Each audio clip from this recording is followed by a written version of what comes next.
दशकातील केंद्र सरकारचा पहिला अर्थसंकल्प आज केंद्रीय अर्थमंत्री निर्मला सीतारामन यांनी सादर केलेला आहे। गेल्या वर्षीचा जो कोरोना काळ होता त्यानंतर या कोरोनाचं सावट या अर्थसंकल्पावर राहील असं सांगण्यात येत होतं, अशी तशी चर्चाही होती।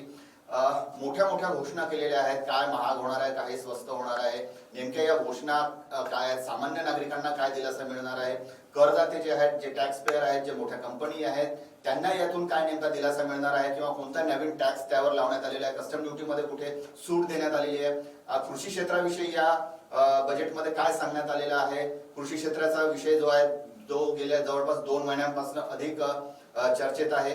नेमकं या संपूर्ण बजेटवर काय मिळालेलं आहे, काय मिळायला हवं होतं किंवा काय कमी झालेलं आहे किंवा काय कमी जास्त झालेलं आहे, यावर संपूर्ण चर्चा करण्यासाठी या शंखनादच्या विशेष चर्चा कार्यक्रमामध्ये आज आपल्यासोबत काही मान्यवर सहभागी झालेले आहेत। प्रथम मी त्यांची ओळख आपल्याला करून देतो। माझ्या बाजूला जे आहेत ते प्रवीण डबली आहेत, ते अर्थतज्ञ म्हणून देखील प्रसिद्ध आहेत, शिवाय त्यांचे ते रेल्वे विषयाचे जाणकार आहेत। गेल्या अनेक वर्षांपासून ते रेल्वे विषयावर लिहितात आणि त्यांचा अभ्यास आहे। त्याचबरोबर त्यांच्या पलीकडे आहेत सीए किरीट कल्याणी आहेत, ते नागपूरची जी ICAI म्हणजे सीए संघटना आहे ते नागपूर ब्रांचचे चेअरमन आहेत। तर आपल्यासोबत हे मान्यवर मंडळी उपस्थित झालेली आहेत आणि आपण त्यांच्याकडून जाणून घेऊ की नेमकं या बजेटमध्ये काय दिलेलं आहे, देशाला किती मिळालेलं आहे, राज्याला काय मिळालेलं आहे, नागपूरला काय मिळालेलं आहे, नागरिकांचा किती फायदा होणार आहे आणि भविष्यातील सरकारच्या ज्या काही तरतुदी आहेत, अर्थविषयक ज्या तरतुदी आहेत, देश कसा चालवायचा ते या अर्थसंकल्पाच्या माध्यमातून आज अर्थमंत्री निर्मला सीतारामन यांनी स्पष्ट केलेलं आहे। तर सर्वप्रथम आपण जाऊया किरीट कल्याणी यांच्याकडे। सर, आज अर्थसंकल्प सादर करण्यात आलेला आहे, नेमकं या अर्थसंकल्पाकडे तुम्ही कसं पाहता एक अर्थतज्ञ म्हणून? जी, एकदम सही। आपका पहला क्वेश्चन मैं कहूँगा कि हमारी एक्सपेक्टेशंस जो है इस बजट से वो काफ़ी हाई थी। उसका कारण भी है क्योंकि जो कोविड फेज़ है, जो रेस्ट्रिक्टिव फेज़ है, उसके बाद जो बिजनेस साइकिल्स लोगों की डिस्टर्ब हुई है, जॉब्स गई है, उसके बाद काफ़ी सारी चीज़ें ऐसी कि जो प्रपोजल्स या जो इंसेंटिव्स कोविड फेज़ में जो प्लान थे, जो डिक्लेयर्ड थे, वो सही मायनों में सही जगह पे शायद कुछ कारणों से नहीं पहुंच पाए, चाहे वो टेक्निकल डिफिकल्टीज हो या कुछ हो। लेकिन ये ज़रूर है कि जैसा honourable finance minister Nirmala ji ने कहा था कि ये never before sort of budget रहेगा, और आज का उनका जो बजट स्पीच मैंने देखा, आप सभी ने देखा होगा, तो उसके बाद ज़रूर कहूँगा कि यस, वो ये never before sort of budget ही था। लेकिन ये ज़रूर है कि बैलेंस्ड बजट मैं बोलूँगा, अगर इसमें जीस्ट इसका बोलूँ तो बैलेंस्ड बजट है, क्योंकि सभी चीज़ें एड्रेस करना मुश्किल है। जो फिजिकल डेफिसिट है उसको वापस जगह पे लाना, काफ़ी हद तक के वापस हमने रिवाइव करना, ये बहुत बड़ा चैलेंज था। इसलिए विन विन मैं कहूँगा कि विन विन रहेगा डिपार्टमेंट यानी रेवेन्यू अथॉरिटीज़ के लिए भी और बिजनेस कम्युनिटी के लिए भी। कुछ चीज़ें सही में अच्छे मायनों में एड्रेस हुई है जो फेवर करती है, चाहे MSME रहे, चाहे कुछ टैक्स पेयर्स रहे, चाहे इनडायरेक्ट टैक्स के जो असेसीज है उनके लिए। और कुछ चीज़ें ये हम कहेंगे कि जैसे पेट्रोल और डीजल पे जो फार्म सेस की बात है वो शायद कहीं ना कहीं इन्फ्लेशन को बढ़ाएगी। ये शायद हमारे लिए यानी कॉमन मैन के लिए तकलीफ का विषय है, लेकिन यस, जो चैलेंज उनके सामने है कि वापस इकोनॉमी को ट्रैक पे लाना, वो शायद उसके लिए ज़रूरी भी हो सकता है। तो मैं कहूँगा कि ये विन विन सॉर्ट ऑफ तो नहीं, लेकिन बैलेंस बजट ज़रूर है। जी, डॉक्टर प्रवीण डबली आपल्यासोबत आहे। सर, तुम्ही या बजेटकडे एकूणच कसं पाहता? नाही, कोरोना काळानंतरचा जो बजेट आज आपण पाहिला हा खरंच खूप मेहनत घेऊन बनवलेला आहे, कारण की याचे रिफ्लेक्शन्स आपल्याला कोरोनाचं जो डिप्रेशिएशन आपल्याला पूर्ण देशाला भोगावं लागलेलं आहे त्याच्यावर मला सांगा वाटतं की त्यांनी इन्फ्रास्ट्रक्चर आणि हेल्थ सेक्टर याच्यावर खूप जास्त भर दिलेला आहे। म्हणजे हे कळून चुकलेलं आहे की कोरोनासारख्या महामारीला जर आपल्याला समोर जायचं असेल, जे भविष्यात येणाऱ्या अजून किती महामाऱ्या असतील आपल्याला माहित नाही, त्याच्यासाठी त्यांनी जे हेल्थ सेक्टरवर भार दिलेला आहे तो खरंच प्रशंसनीय आहे। दुसरं सांगायचं झालं की त्यांनी जो पैसा उपलब्ध इन्फ्रास्ट्रक्चरसाठी करून दिलेला आहे, म्हणजे सगळ्या सेक्टरमध्ये, कृषीपासून जर पाहिलं तर आपण रस्ते असेल, रेल्वे असेल, इतर सारे जे कंपन्या आहेत यांच्यासाठी MSME सरांनी सांगितलं त्याप्रमाणे जो पैसा त्यांनी उपलब्ध करून दिला आहे तो निश्चितच भविष्याला साजेसा आहे। आणि जो डिप्रिशिएट आम्हाला कोरोना काळात मिळालेला आहे तो कोरोना काळातून आपल्याला आपल्या अर्थव्यवस्थेला सुचारू आणण्यासाठी मला वाटतं हा चांगला बजेट त्यांनी यावेळेस दिलेला आहे आणि तो प्रयत्न खूप चांगला आहे त्यांचा। किती होईल काय होईल हा भाग वेगळा आहे, पण त्यांनी प्रयत्न जो केलेला आहे तो चांगला आहे. दुसरं मला एक सांगा वाटतं की कृषी सेस फार्मा सेस जे आपण त्यांनी लावलेला आहे याचा एक भ्रामित तसं चाललेलं आहे की याच्यात 4 रुपये वाढेल, 2.5 रुपये वाढतील वगैरे. पण सरकारनी त्यांनी आपल्या भाषणामध्ये हे क्लिअर केलं होतं की याच्यातलं आम्ही जी ड्युटी आहे, कस्टम ड्युटी आहे, त्यातला कमी करून आम्ही हा फार्मासेस लावतोय. म्हणजे सामान्य माणसांवर या वाढीव पैसे याच्यावर पडणार नाही, भार पडणार नाही, हे त्यांनी आपल्या भाषणात सांगितलेलं आहे. तर आपण त्यांच्यावर विश्वास करून सांगू की सामान्य जनतेला पेट्रोल आणि डिझेलवर भार पडणार नाही असं त्यांचं म्हणणं होतं. आणि दुसरं कृषी क्षेत्रावरही त्यांनी जो उपलब्ध करून दिलेला आहे, तुमचं एपीएमसीला त्यांनी जे अधिकार दिलेले आहे, ऑनलाईन केलेले आहेत, तर याच्यामुळेही कृषी क्षेत्राला एक बळ मिळेल आणि जे 2 महिन्यापासून सुरू होतं त्यालाही कुठेतरी एक समाधानकारक उत्तर असं मिळेल असं अपेक्षा आहे. आणि एकूणच जर बजेटकडे पाहिलं आणि तर मला वाटतं की बजेट एक चांगला प्रयत्न वित्तमंत्र्यांनी यावेळेस केलेला आहे आणि याचे परिणाम आपल्याला काही वर्षात, या पुढील वर्षात दिसायला मिळेल. कल्याणी सर, कोरोना महामारीनंतरचं हे पहिलं बजेट आहे आणि कोरोनामध्ये अनेक रोजगार गेले, संपूर्ण अर्थव्यवस्था वर खूप मोठा परिणाम झालेला आहे. आपल्याच देशात नाही तर जगातील सर्वच देशांमध्ये अर्थव्यवस्थेवर परिणाम झाला आहे. स्वतः अर्थमंत्र्यांनी देखील ती बाब मान्य केलेली आहे. आता आरोग्य क्षेत्रावर यात मोठा पैसा टाकण्यात आलेला, जवळपास 137% वाढ झालेली आहे. आता आरोग्य क्षेत्रावर याचा किती परिणाम पडेल आणि पण पैसा उभा करणं हे देखील एक महत्वाचं चॅलेंज सरकार समोर उभं राहणार आहे. एकदम सही है आपकी बात. कोविड फेज ने ये जरूर रिवील कर दिया है, ये बता दिया है कि यस, अगर हम इंडिया की बात करें तो हेल्थ सेक्टर पे फोकस करने की जरूरत बहुत ज्यादा है. अब ये पैसा कैसे आएगा, जिससे ये बहुत बड़ा कंसर्न जो है हमारे इंडियन सिटीजन्स का, जो हेल्थ वाला इश्यू है, ये कैसे एड्रेस होगा. तो अगर आपने ध्यान दिया होगा, आपने जरूर उनको सुना होगा अच्छे से कि LIC का IPO it has been proposed. तो ये जो इन्फ्यूजन है जो फंड्स का, हम पब्लिक को भी उसमें पार्टिसिपेट करना चाहिए एज ए रिस्पॉन्सिबल सिटीजन. तो ये शायद बहुत अच्छा डायरेक्शन है और LIC में फंड्स का इन्फ्यूजन के लिए ये जो IPO है एक बहुत बड़ा माध्यम हो सकता है. जो फंड्स हमें चाहिए हमारे इस इशू को एड्रेस करने के लिए, वो फंड्स की जरूरत काफी हद तक के वो IPO से पूरी होगी ऐसा मुझे लगता है. और काफी सारे और भी जैसे उनके जो प्रपोजल्स है, जैसे आपने सही कहा कि ये हेल्थ सेक्टर को एड्रेस करना बहुत बड़ी जरूरत थी. हॉस्पिटैलिटी या होटल इंडस्ट्री की बात करें तो वो शायद एड्रेस नहीं हुआ है, लेकिन हेल्थ सेक्टर में उन्होंने जो ईयरमार्क किया है फंड्स को, वो ये बिल्कुल दर्शाता है कि जो गवर्नमेंट का काफी सिंसियर इंटेंशन है कि हेल्थ सेक्टर को टॉप मोस्ट प्रायोरिटी देना चाहिए. इवन अगर आपने देखा होगा कि कोविड वैक्सीनेशन के लिए उनका एक काफी बड़ा अमाउंट, शायद 35,000 करोड़ का उन्होंने अमाउंट उन्होंने जो उसके लिए रिजर्व रखा है. और ये सही में नीड ऑफ द आवर है ताकि हम इस कोविड फेज से बाहर आ सके. तो मुझे लगता है कि ये सेक्टर को जैसा जरूरत है वैसा उन्होंने एड्रेस किया है. सर, हे फंड्स क्रिएट करण्यासाठी जसं तुम्ही म्हटलं की LICचा IPO येणार आहे, त्याचबरोबर आता प्रायव्हेटायझेशन म्हणजे FDI मध्ये पण 74% वाढ केलेली आहे. 49 से 74 त्याचबरोबर BPCL, IDBI, एअर इंडिया या ज्या कंपन्या आहेत त्याचं आता खासगीकरण करण्यात येणार आहे आणि याच वर्षी किंवा ती यंत्रणा जे आहे ती संपूर्ण याच वर्षी करणार आहे. त्यातूनही हा फंड यासाठी तयार करण्यात येणार आहे किंवा काय सांगाल, म्हणजे ह्या कंपन्या आता खासगीकरण करून किंवा त्या विक्री करून.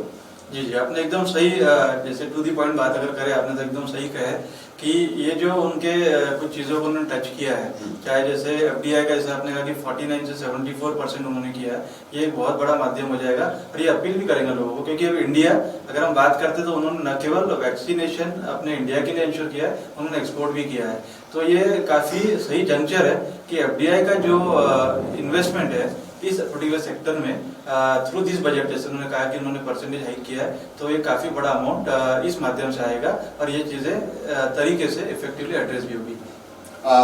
डब्ल्यू सर, खूप एक मोठा पार्ट जो आहे किंवा मोठा निधी जो आहे तो इन्फ्रास्ट्रक्चरवर सरकारने त्याची तरतूद केलेली आहे. म्हणजे मेट्रो, बस सेवा, रेल्वे सेवा, जहाज म्हणजे मार्ग, त्याचाही काही समावेश आहे.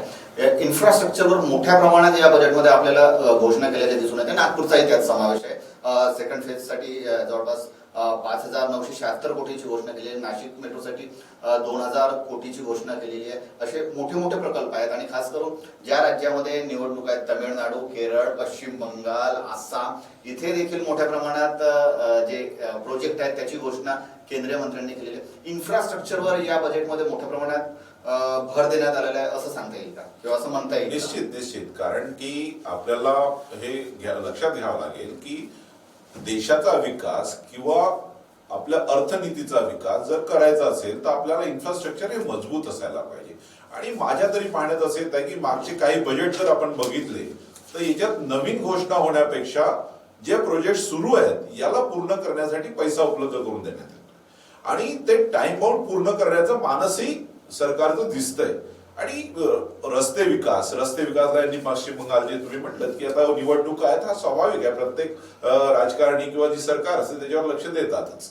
तर या पण सांगायचा उद्देश असा की आज जर सडक मार्गाचा विचार केला तर आपल्याकडे मंत्री आहेत, आपल्या नागपूरचे मंत्री आहेत आणि त्यांचं कार्य बघता त्यांनी देशामध्ये इतकं मोठं एक नेटवर्क उभं केलेलं आहे रस्त्यांचं की ज्याच्यामुळे खूप सोयीस्कर झालेलं आहे आजकाल ट्रॅव्हल. म्हणजे जिथे एक पदरी रस्ता होता तिथे 6 पदरी रस्ते तयार झालेले आहेत. त्याचप्रमाणे रेल्वेसाठी त्यांनी 1 लाखच्या वर अमाऊंट 1,10,000 काही अमाऊंट त्यांनी याला दिलेला आहे.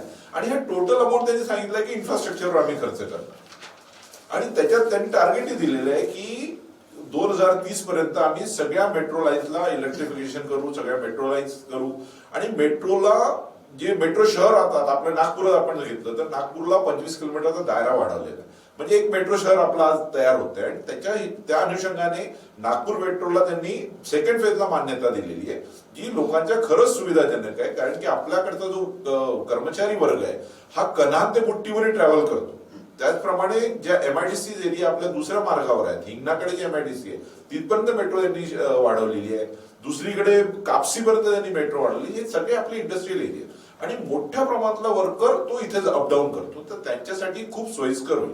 पण मला एक अजून सांगावं वाटतं की रेल्वेलाही जे आपले गडकरी साहेबांनी आता म्हणले की मेट्रो ब्रॉडगेज मेट्रो आम्ही चालवू, तर मी तुम्हाला सांगू इच्छितो की हा प्रस्ताव मी त्यांना 2014 मध्ये दिला होता नागपूरसाठी फास्ट मेट्रो चालवण्याचा. माझा शब्द वेगळा होता, फास्ट मेट्रो. त्यांनी त्याला ब्रॉडगेज मेट्रो केलेला आहे. तर ही मेट्रो अत्यंत गरजेची आहे.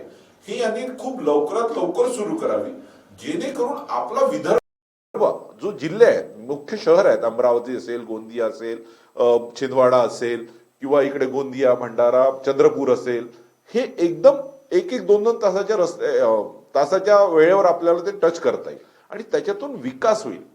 आणि इन्फ्रास्ट्रक्चर तर निश्चितच त्यांनी दिलेलं आहे आणि हे खूप चांगला प्रयत्न त्यांनी केलेला आहे. आता निधी कसा येईल तर आपले मंत्री सांगतात निधीची काही कमी नाही, त्याच्यामुळे आपण त्यांना विश्वास ठेवू शकतो की निधी येईल आणि इन्फ्रास्ट्रक्चर झालं तर निश्चितच आपला जो डिफिशियन्सी आलेली आहे अर्थनीतीमध्ये किंवा बजेट वित्त याच्यामध्ये ती निश्चित या प्रयत्नांनी भरून निघेल असं मला वाटतं. कल्याणी सर, मला एक प्रश्न इथे पडतो, म्हणजे जवळपास सर्वसामान्यांना पडतो आहे आणि जे काही म्हणजे सर्व करदाते जे आहेत, टॅक्स पेअर आहेत, त्यांच्यासाठी या बजेटमध्ये काही नसल्याचं सध्या तरी दिसून येतं. टॅक्स स्लॅबमध्ये कुठलाही बदल करण्यात आलेला नाहीये. काय सांगाल याबद्दल? आपकी बात सही है. जैसे कोविड फेज में जो दिक्कतें रही बिजनेस कम्युनिटी को, तो एक्सपेक्टेशंस काफ़ी हाई थी. जैसे मैं भी एज अ प्रोफेशनल अगर मैं अपने क्लाइंट से डील करता हूँ, बात करता हूँ, तो सभी को लगता था कहीं ना कहीं वो चाहे वो बेसिक एग्जामिनेशन स्लैब हो या बाकी सारी चीज़ें हैं उसमें कहीं ना कहीं रिलैक्सेशन की ज़रूरत थी. लेकिन ये ज़रूर है कि जैसे मैंने पहले भी कहा कि चैलेंज गवर्नमेंट के सामने काफ़ी बड़ा था. फिजिकल डेफिसिट को वापस कंट्रोल करना ये बहुत बड़ा चैलेंज है, क्योंकि कोविड फेज में ये जो इन अ सेंचुरी जैसे पूरे 100 साल में अगर कहे कि ये इतना बड़ा इतना यूनिक फेज था जो हम तुरंत उससे बाहर निकलना सबकी दिल से इच्छा है. तो ऐसे फेज से निकाल के वापस हम अगर वो एक्सटेंड करें कुछ और बेनिफिट्स, तो शायद वो जो रेवेन्यू जो उनका एक्सपेक्टेड रहता है कि ये इतना एटलीस्ट आना चाहिए, तो कहीं ना कहीं वो पर्पस डिफीट हो जाता है. तो इसीलिए मुझे लगता है कि बिकॉज ऑफ कंपल्शन ही उन्होंने इन जो स्लैब्स उनको छेड़ा नहीं है, उसमें कोई एनहेंसमेंट नहीं है. लेकिन ये जरूर है, अगर आपने देखा तो यूनिक चीज इसमें मैंने देखा डायरेक्ट टैक्स प्रपोजल की बात करें तो सीनियर सिटीजन्स जो 75 प्लस है और उनकी इनकम अगर सिर्फ पेंशन और इंटरेस्ट की है तो उनके लिए उन्होंने रिटर्न फाइलिंग जो है वो पूरा उन्होंने एग्जाम कर दिया है, उनको रिटर्न फाइल करने की जरूरत नहीं है। और ऐसे कुछ और प्रोविजन है डायरेक्ट टैक्स में। सर एक टॅक्स ऑडिट का भी एक म्हणजे एक कोटीवरनं 5 कोटीवरती लिमिट नेलेली आहे जी टॅक्स ऑडिट। तो मैं सर इसमें ये बोलना चाहूंगा कि जैसे हमें उसे बिटवीन द लाइंस पढ़ना पड़ेगा कि ठीक है उन्होंने एनहांस कर दिया लिमिट को, लेकिन उसके पीछे कुछ कंडीशंस है जो प्रैक्टिकली जो एज अ प्रोफेशनल मैं देखता हूँ तो काफी सारे केसेस में वो फॉलो नहीं हो सकता। उन्होंने ये कहा कि 95% या उससे 95% से या उससे ज्यादा अगर मेरे थ्रू बैंकिंग चैनल मेरे रिसीट्स है और एक्सपेंसेस है तो ऐसे केसेस में उन्होंने टैक्स ऑडिट लिमिट को एनहांस कर दिया है, लेकिन प्रैक्टिकली वैसा नहीं है। अगर वैसा हम करना चाहे तो हमें एक मिनिमम प्रिस्क्राइब परसेंटेज उसको प्रॉफिट काउंट करना होता है और उस पर टैक्स देना होता है, तो हमें उसको देखना होगा।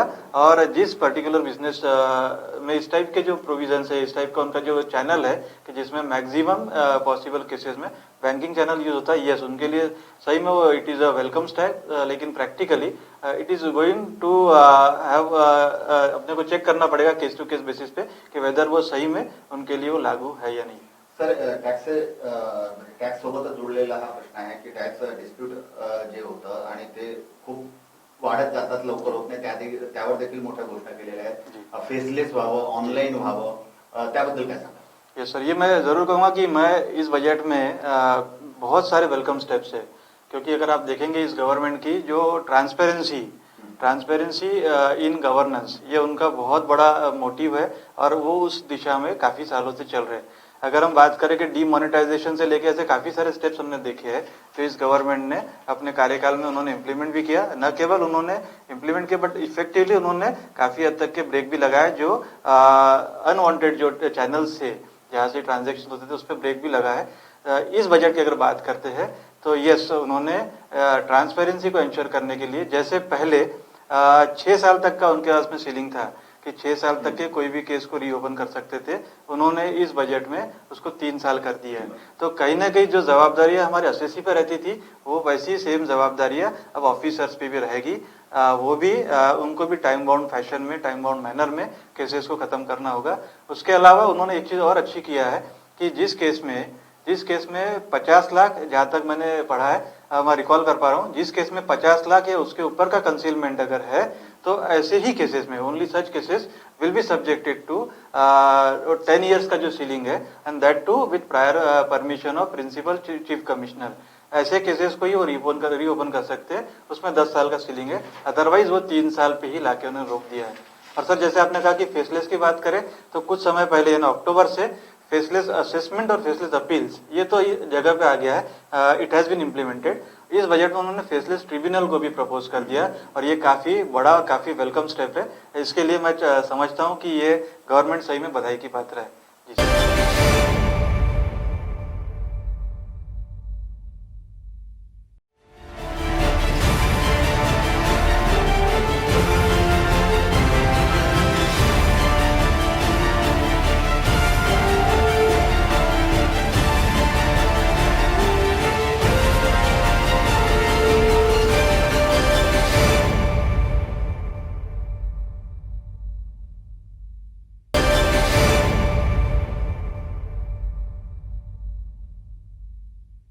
प्रवीण डबले सर, एक प्रश्न आहे की गेल्या 2 महिन्यांपासून जे कृषी आंदोलन सुरू होतं आणि कृषी चा जो विषय आहे, शेतीचा विषय आहे, तो राष्ट्रीय स्तरावर आता चर्चेला आहे, आंदोलनं झालेली आहेत आणि त्या पार्श्वभूमीवर या अर्थसंकल्पामध्ये कृषी क्षेत्रासाठी काहीतरी भरीव घोषणा करण्यात येतील अशी अपेक्षा होती।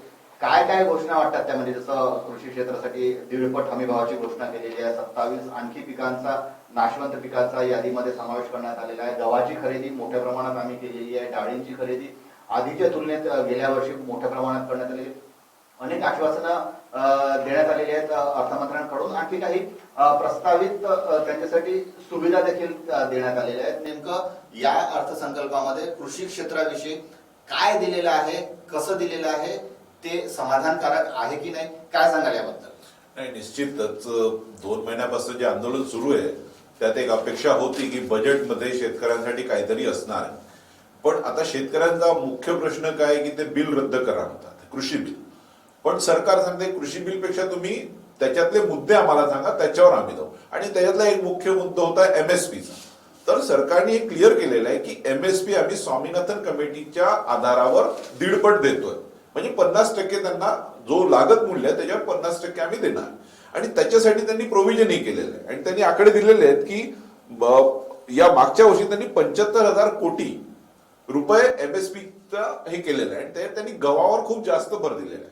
आता आंदोलन हे सुरू आहे पंजाब, हरियाणा आणि उत्तर प्रदेशचा एक भाग. तिथे हा गव्हाचा खूप मोठा व्यापार तिथेच, उत्पन्न तिथेच होतं. आणि त्याच्यामुळे गव्हाला त्यांनी सांगितलेलं आहे की आम्ही हमीभाव देऊ, 1.5 देऊ. आणि त्यांनी लक्षही ठेवलेलं आहे की बा, आणि त्याच्यासाठी प्रोव्हिजन केलं आहे त्यांनी. मला वाटतं 16.5 लाख करोड रुपयाचं त्यांनी घोषणा केलेली. आणि त्यांनी सांगितलंय की भविष्यामध्ये 2022 पर्यंत हा हमीभाव आम्ही दुप्पट करू. तर या काही आश्वासनं त्यांनी दिलेली आहेत. आता हे किती कन्स्ट्रक्टिव्ह राहतील हा भाग वेगळा आहे. पण हे जो आंदोलन सुरू आहे आणि सरकार याच्यातलं जर समन्वय साधायचा असेल तर चर्चा ही महत्वाची असेल. आणि बजेटवरही आज जे काही आलेलं आहे ते समाधानकारक वाटतंय. कारण की ज्या फेजमधून आम्ही निघालोय आणि त्या फेजमधून निघून देशाला परत एका रुळावर आणणे त्याच्यासाठी एक मोठी सर्कस आहे. आणि त्याच्यामध्ये हा सर्वांचा सहभाग असणे गरजेचे आहे. त्याच्यामुळे कृषी क्षेत्राला निश्चितच या बजेटमध्ये फायदा आहे. त्यांनी लोनच्या स्कीम त्यांच्या वाढवल्या आहेत. कृषी क्षेत्राला लोन देण्यासाठी त्यांनी पैसा उपलब्ध करून दिलेला आहे. म्हणजे इतर एक्स्ट्रा पैसा त्यांना मिळणार आहे. तर ह्या सगळ्या गोष्टीचा जर विचार केला तर निश्चितच शेतकरी हा समाधानकारक होईल असं मला वाटतं. सर, कस्टम ड्युटीमध्ये कस्टम ड्युटी काहींची कमी केलेली आहे, काहींमध्ये वाढवणार आहे. त्याचबरोबर ऍग्रिकल्चर सेस म्हणजे कृषी अधिभार हा काही वस्तूवर लावण्यात येणार आहे. जसं काही मोबाईल झाले किंवा पेट्रोल डिझेलचंही आलेलं आहे त्यावर. मद्य आणि तंबाखूवर हे दरवर्षी जवळपास महाग होतच असतात, त्यावर देखील आता. पण ह्या सामान्य वस्तू ज्या आहेत ह्या डेली युजेसच्या आपल्या किचन मधल्या वस्तू ज्या आहेत किंवा आपल्या सामान्य घरातील ज्या वस्तू आहेत त्यावर जर हा अधिभार लावला आणि एकीकडे ह्या वस्तू महाग होतील आणि दुसरीकडे गेल्या वर्षीचा करोना काळ होता त्याच्यामुळे उत्पन्न कमी झालेले, अनेक नोकऱ्या गेल्या, हे मान्य करावंच लागेल किती नाही म्हटलं तरी. तर अशा परिस्थितीत हा अधिभार लावणं किती चूक आहे किंवा त्याला व्यवस्थित आताची वेळ योग्य आहे का, असं काय वाटतं? आपकी बात सही है. जैसे कस्टम्स की बात करें तो उन्होंने काफ़ी सारे जो आइटम्स है उसको कवर किया है, काफ़ी सारे आइटम्स को टच किया है. लेकिन इसमें एक चीज़ जो मैंने नोट किया वो यह कि एमएसएमई जो सेक्टर है उसके लिए ये काफ़ी बड़ा बून या फेवर मिला है इससे. उसका कारण जैसे अगर मैं याद कर पा रहा हूँ कि जैसे उन्होंने रॉ कॉटन और रॉ सिल्क इसमें जो इम्पोर्ट की जो बात है उसमें उन्होंने कस्टम्स को पहले जीरो था उसको बढ़ा दिया है. और रॉ सिल्क में भी उन्होंने बढ़ाया है.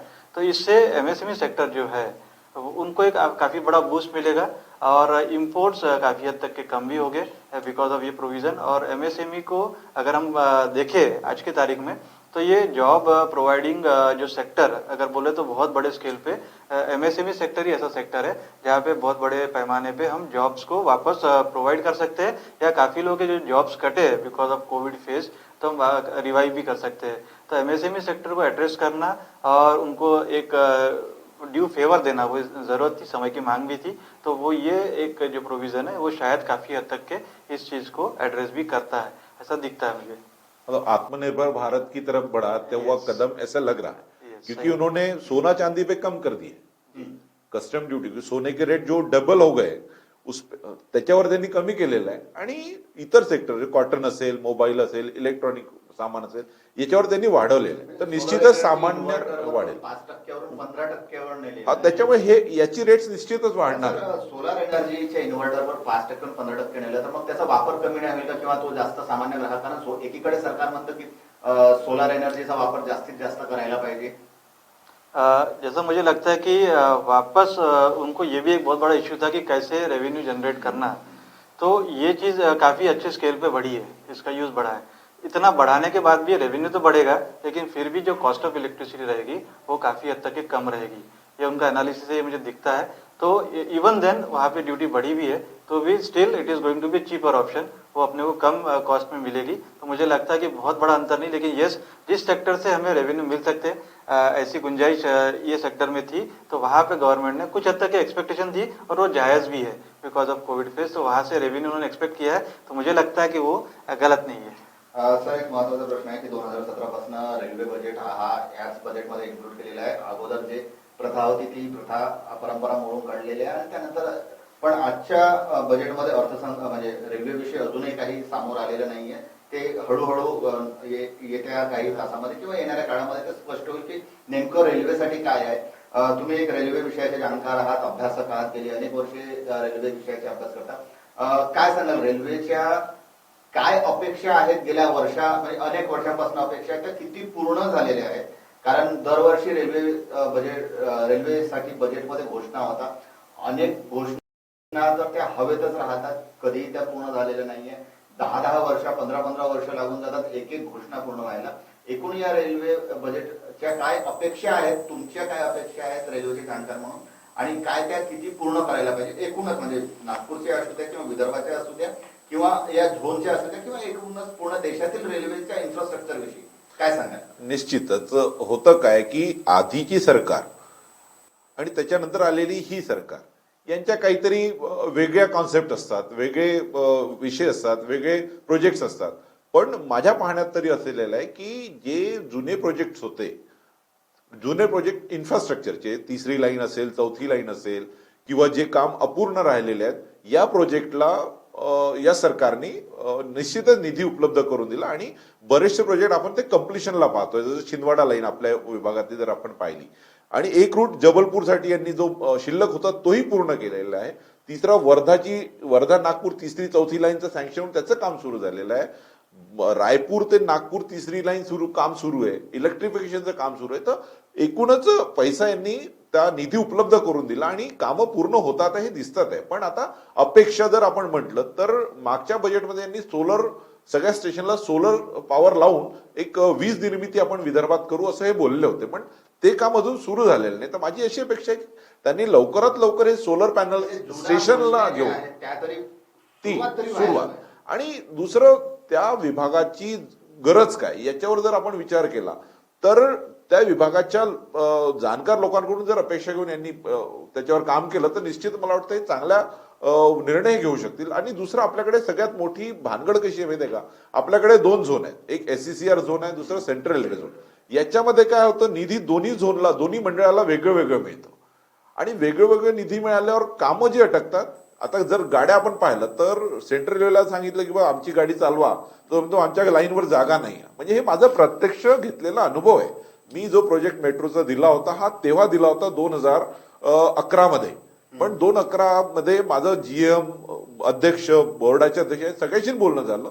यांनी प्रस्ताव मंजुरी केला आणि तो सेंट्रल रेल्वे काढला, पण सेंट्रल रेल्वे सांगितलं नाही आमच्या लाईनवर कॅपॅसिटी नाही आहे. SCCRने सांगितलं नाही आमच्या लाईनवर आहे.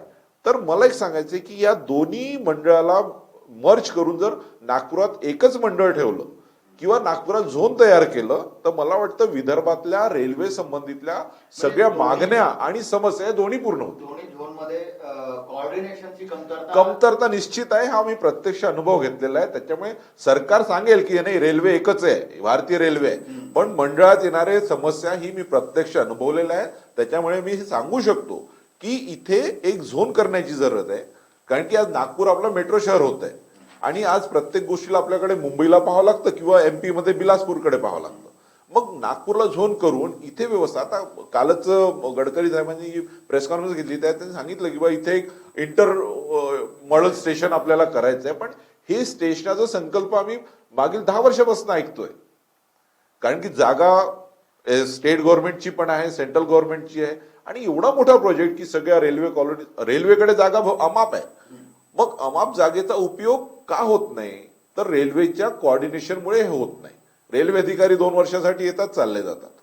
त्याच्यामुळे तो नवीन अधिकारी येतो, नवीन प्रोजेक्ट तयार होतो. तर याला कुठेतरी थांबा मिळाला पाहिजे आणि जुने प्रोजेक्ट जे अधिकाऱ्यांनी केले त्यालाच आपण इम्प्लिमेंट करून ते जर आपण केले. आता मेट्रोचा प्रोजेक्ट 2010 पासून आज त्याची गरज आहे ना, मग त्याच्यावर काम नाही होत ना. आपल्याकडे गाड्या, इव्हन आपल्याला गाड्या घ्यायच्या असल्या तरी ते सेंट्रल रेल्वेने SC रेल्वे टच असतं. हेल्थ सुविधा आपल्याकडे नाही आहे. कॉलेज आपल्याकडे घोषणा झाली होती की बा मेडिकल कॉलेज आपण रेल्वेला करू. ममता बॅनर्जीच्या काळातली ही घोषणा होती, आजपर्यंत नाही झाली. अमरावतीला राष्ट्रपती होते आपल्या, तेव्हा त्यांनी घोषणा केली की अमरावतीला एक डेपो करू, मेंटेनन्स डेपो करू. आजपर्यंत झालं आणि त्याचं कामही सुरू झालं. तर अशा ज्या जुन्या घोषणा आहेत त्यालाही जर कुठेतरी विचार करण्यात आला तर मला वाटतं रेल्वेचा आणि विदर्भाचा विकास करण्यामध्ये आपल्याला मदत मिळेल. कल्याणी सर, शेवटचा एक प्रश्न आहे. आजचा बजेट तुम्ही पूर्ण ऐकलेला आहे, बघितलेला आहे, त्याचं विश्लेषण केलेलं आहे. 10 पैकी किती मार्क्स तुम्ही द्याल, किती स्टार देणार आजच्या बजेटला? आणि हाच प्रश्न प्रवीण डबले सरांना पण राहणार आहे. सर ये सही सही मायनों में बोलूँगा तो कुछ चीज़ें अभी भी रीडिंग बिटवीन द लाइंस की ज़रूरत है. यानी इतने ही शॉर्ट टर्म में ना मैं बोल सकता हूँ, या शायद मेरा एक्सपेक्टेशन भी गलत हो जाएगा, लेकिन ये ज़रूर है कि जितना भी मैंने पढ़ा है, जिस हद तक के मैं इसको एनालाइज कर पाया हूँ, तो मुझे लगता है कि लुकिंग टू द कंपल्शंस, जो कोविड फेज की जो रेस्ट्रिक्शन बाकी दिक्कतें थी और उनके सामने एक बहुत बड़ा चैलेंज था कि वापस हमारी इंडियन इकोनॉमी को ट्रैक पर लाया जाए, तो मुझे लगता है कि 10 में से 7 out of 10 will be a reasonable marks so far as जहाँ तक मैंने पढ़ा है और समझा है. तो ये आगे बढ़ सकता है ऐसा मुझे लगता है, क्योंकि काफी सारी चीजें कमी होण्याची काही शक्यता? कमी होण्याची शक्यता नाहीच आहे. कारण वाढेल, बिल्कुल वाढेल. क्योंकि पूरे 100 साल की अगर हिस्ट्री देखे तो ये ऐसा युनिक ईयर था और चॅलेंजेस काफी हाय थे. तो मला नाही वाटत की मार्क्स कमी होईल, पण एवढं नक्की आहे की वाढण्याची शक्यता जास्त आहे. निश्चितच त्यांना 7 ते 8 मार्क मिळायला पाहिजे, कारण की त्यांनी हेल्थ सेक्टरला आज पहिल्यांदा इम्पॉर्टन्स दिलेला आहे. आजपर्यंत आपली हेल्थची व्यवस्था किती वाईट परिस्थितीत होती हे कोरोनामुळे आपल्याला दाखवून दिलेलं आहे. आणि हेल्थसाठी त्यांनी इतका मोठा बजेट देणे हा एक खूप प्लस पॉइंट आहे. दुसरा, इन्फ्रास्ट्रक्चर हा एक खूप पाया मजबूत करणारा सेक्टर आहे, त्याच्यामुळे त्यालाही त्यांनी खूप महत्व दिलेलं आहे. आणि या दोन्ही म्हणजे भविष्याचे चॅलेंज घ्यायला ते तयार झालेले आहेत. याच्यासाठी त्यांना निश्चित 7 ते 8 मार्क द्यायला पाहिजे.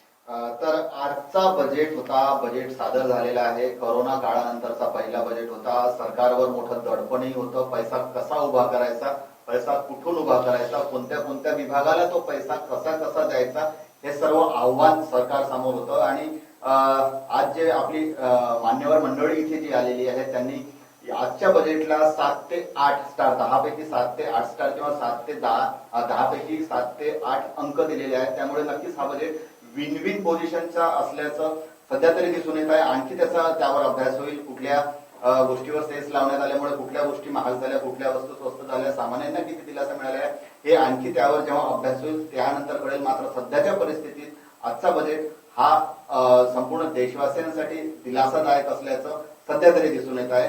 मी आपली जी मान्यवर मंडळी आहेत, किरीट कल्याणी सर, त्यांचं मी आभार मानतो. डॉक्टर प्रवीण डबली आहेत, त्यांनी आपला अमूल्य वेळ दिला, आपल्या शंखनाद चॅनलसाठी ते इथे उपस्थित झाले, त्यांचं मी आभार मानतो. आणि तुम्ही पाहत राहा शंखनाद न्यूज चॅनल, आवाज सत्याचा.